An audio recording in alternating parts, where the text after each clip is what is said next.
आदाब, आप सुन रहे हैं ऑब्जर्वर पोस्ट हिंदी की पेशकश चुनाव एक्सप्रेस। शुरुआत करते हैं आज की मुख्य हेडलाइन से। दिल्ली चुनाव से पहले अरविंद केजरीवाल की बड़ी घोषणा, दलित छात्रों को दी जाएगी अंबेडकर स्कॉलरशिप। चुनाव आयोग का बड़ा फैसला, अब कैंडिडेट को नहीं मिलेगा पोलिंग बूथ का वीडियो। दिल्ली विधानसभा चुनाव में बिना सीएम फेस के मैदान में उतरेगी बीजेपी, मोदी के चेहरे पर लड़ेगी चुनाव। दिल्ली शराब घोटाले मामले में केजरीवाल के खिलाफ चलेगा केस, एलजी ने ईडी को दी मंजूरी।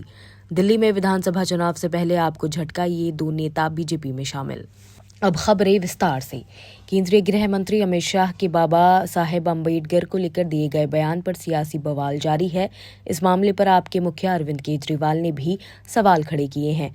इतना ही नहीं, उन्होंने अम्बेडकर के सम्मान में एक स्कॉलरशिप की भी घोषणा कर दी है। दिल्ली में आयोजित एक कार्यक्रम में उन्होंने इस स्कॉलरशिप की घोषणा की है।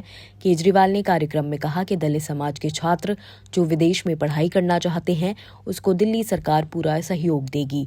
दिल्ली के पूर्व सीएम अरविंद केजरीवाल ने कहा कि अगर आम आदमी पार्टी अगले साल फरवरी में होने वाले विधानसभा चुनाव जीतती है तो दिल्ली सरकार विदेश की यूनिवर्सिटी में दाखिला पाने वाले दलित छात्रों को वित्तीय मदद देगी।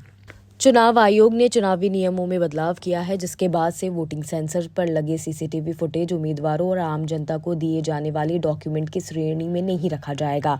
संशोधन से पहले चुनाव संचालन नियमों की धारा 93 का सबसेक्शन 2 के तहत प्रावधान में कहा गया था कि चुनाव से संबंधित सभी डॉक्यूमेंट अदालत की अनुमति से सार्वजनिक निरीक्षण के लिए खुले रहेंगे।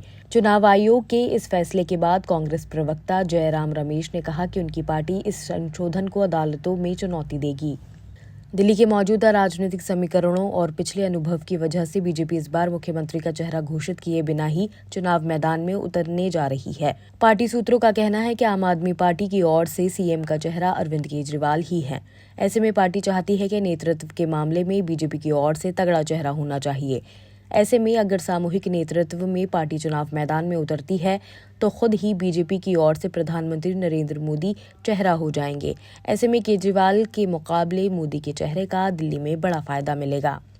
दिल्ली के एलजी वीके सक्सेना ने शनिवार को ईडी को शराब नीति मामले में अरविंद केजरीवाल के खिलाफ केस चलाने की इजाजत दे दी है। ईडी ने 5 दिसंबर को एलजी से केजरीवाल के खिलाफ ट्रायल चलाने की अनुमति मांगी थी। पूर्व मुख्यमंत्री के खिलाफ ईडी ने इस साल मार्च में प्रिवेंशन ऑफ मनी लॉन्ड्रिंग के तहत केस दर्ज किया था। 21 मार्च को 4 घंटे की पूछताछ के बाद केजरीवाल को अरेस्ट किया गया था। केजरीवाल को इस केस में जमानत मिल गई थी, लेकिन ईडी ट्रायल शुरू नहीं कर पाई थी।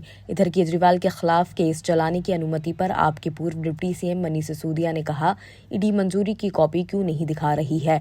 बाबा साहब के अपमान के मुद्दे से ध्यान भटकाने के लिए इन्हें जुमलेबाजी बंद करनी चाहिए। दिल्ली विधानसभा चुनाव 2025 को लेकर सियासी दलों की तैयारियां चरम पर हैं। इस बीच आगामी चुनाव से ठीक पहले आम आदमी पार्टी को झटका लगा है। लंबे वक्त तक गुरुद्वारा सिख प्रबंधन कमेटी से जुड़े रहे आप नेता बलबीर सिंह शनिवार 21 दिसंबर को बीजेपी में शामिल हो गए हैं।